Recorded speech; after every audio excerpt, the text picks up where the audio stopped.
Gentleman in the back. Steve Young, CBS. Will a decision about a possible early EVA be made? Is there any possibility of an early EVA, or do you plan to stick rigidly to the timeline? There's no plan for an early EVA at this time.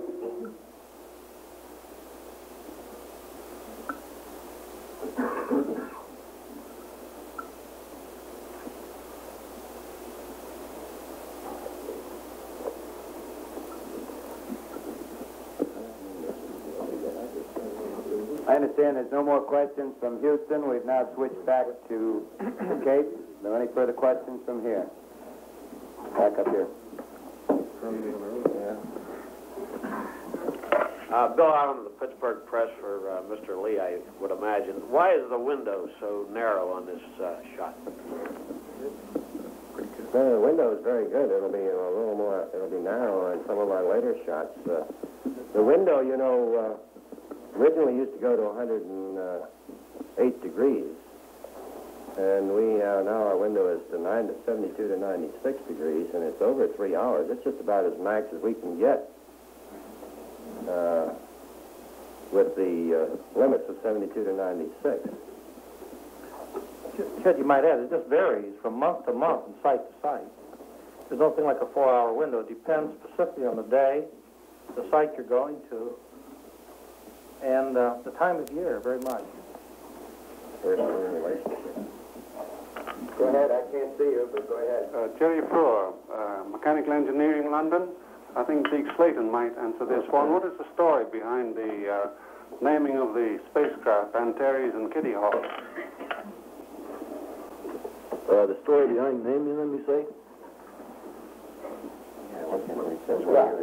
Oh. The story behind how they gave those two names. Well, that's strictly the crew's choice, and I guess they thought Kitty Hawk was an appropriate name since that was a famous place in early aviation. And Antares is one of our major navigation stars. I guess it's nothing more complicated than that. The crew has the choice of picking whatever names they like, as long as they're in good taste. Maybe to just elaborate on that slightly, I believe Captain Shepard did say at a press conference, the final press conference the crew had, if I recall correctly, that he asked Stu Ruther to select the name for the command module and Ed Mitchell to select the name for the lunar module. That's correct. And left it up to those two crew members, and they made the decision.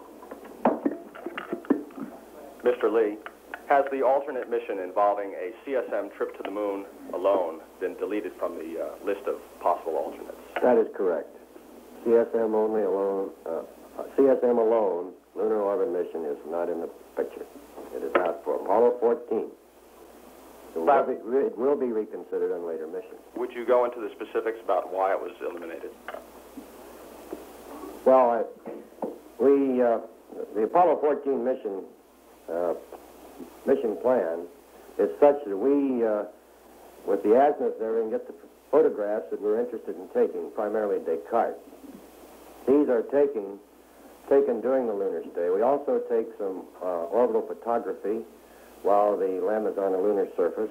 We have been able to, on this flight plan with the particular azimuth and so forth, to accomplish these while the lunar module is on the surface, so that we have accomplished what we're after by the time they're ready to rendezvous. So as soon as they rendezvous, we have no good reason to stay. We're coming on home. There are millions of Americans who unjustifiably and unknowledgeably criticize the program. What is there about Apollo 14 which differentiates itself in its prospective addition to a fund of knowledge which can be translated to the criticizing American public? That's a very difficult question to give a short answer to. I think you'd all appreciate that. And if you say it criticizes the American public, I don't want to be that accusatory. I do believe it's maybe an unknowing American public. And I do feel you gentlemen ladies of the press, really have a job of interpreting the program for the people. And if they're unknowing, it may be because we've got to do a better job of interpreting. Now, no one likes to spend money, and no one likes to be taxed for any venture. But I feel the program and its attributes, and what it gives to the country in terms of direct returns and returns of gold and uplifting of the spirit, I think it's not fully understood. It becomes a very difficult, a very profound venture we're on here. It's not a goal for one day or 1 week or 1 year. So I believe in that regard there may be some unknowing of what our goals are. And they're not easy to define, and many of you have tried. We're going to continue to try to define those goals. And 14, as a mission, fits in a pattern, continuing with the development we've made in Apollo to carry out exploration of the moon, carry out a goal of bringing together a better understanding of the evolution of the moon and our solar system. And those are profound goals. One talks of the evolution of the solar system, you start talking in millions, hundreds of millions of years. I frankly find it very difficult to comprehend, a billion years. I think most of you do, too. So the goals we have are very difficult to translate for the people. The concentration that we have on a launch, and the concentration on one aspect of the launch and the mission, does not give service to the total venture. The daily work, daily development, the daily dedication to excellence. But those are things we'll continue to have to work on, continue to describe. I think the public, when informed, and I've had a fair contact with them over the 10 years I've been associated with Apollo, I feel will support them. Morgan, ABC, how much of a hold for weather, if any, can you tolerate tomorrow before having to go over automatically to next March? Our launch window is of 3 hours and 48 minutes duration, so we have up until 7:11 tomorrow evening to consummate the launch.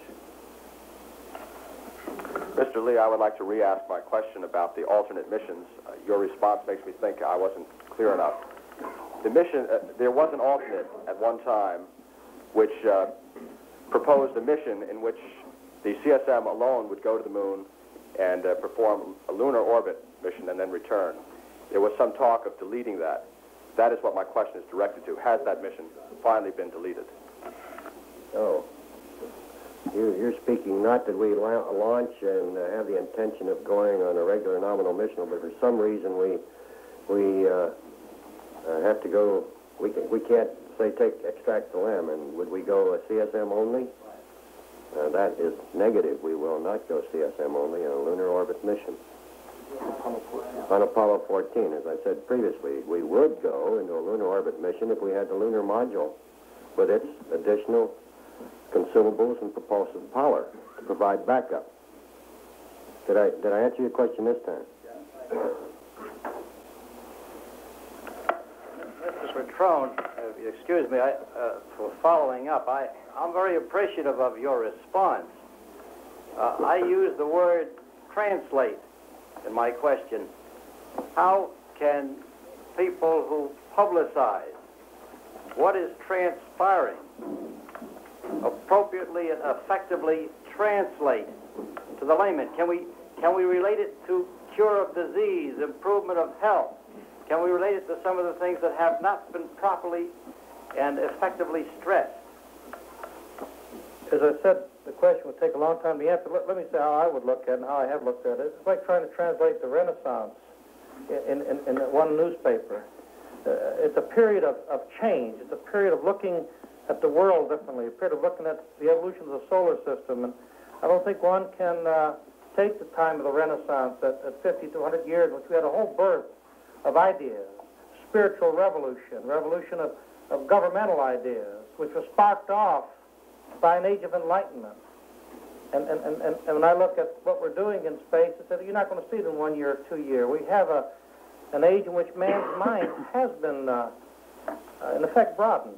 I think all of us, I know I have, in a period of not too many years, come to understand our system, our solar system, and things much better. And I don't, you put that in a paragraph or even one journal issue or series is very, very difficult. But I compare it to man's change that came about with the time of the Renaissance, when all of a sudden people start looking at things a little differently and find they didn't have to be the way they were.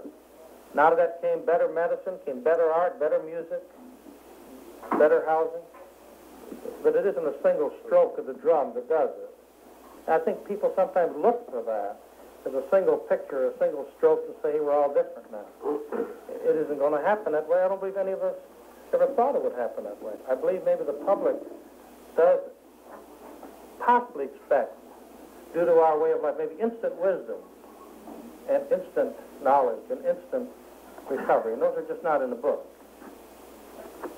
Do we have any further questions up there, Ken? George Engel, ABC for Deke. Any lack of confidence, any loss of confidence? You have to do any kind of a hard sell after the Apollo 13 mission to build up confidence for this one? No, no problem at all. We've got complete confidence in the year at this point in time. I think we clearly understand what happened on 13, and it's been fixed to our satisfaction. No concern on anybody's part. Way up in front here, Ken.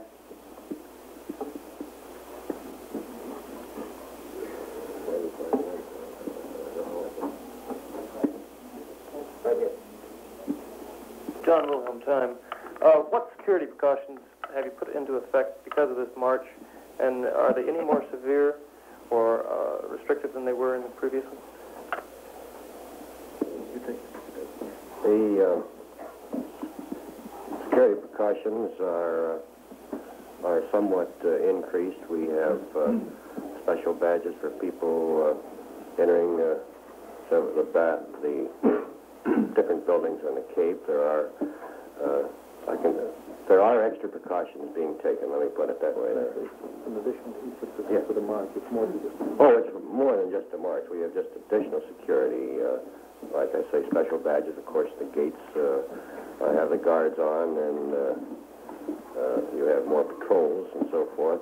We have the normal security we always have for a mission on the beach side and so forth. But there are extra precautions being taken. That's correct. Let's take this a final question up here.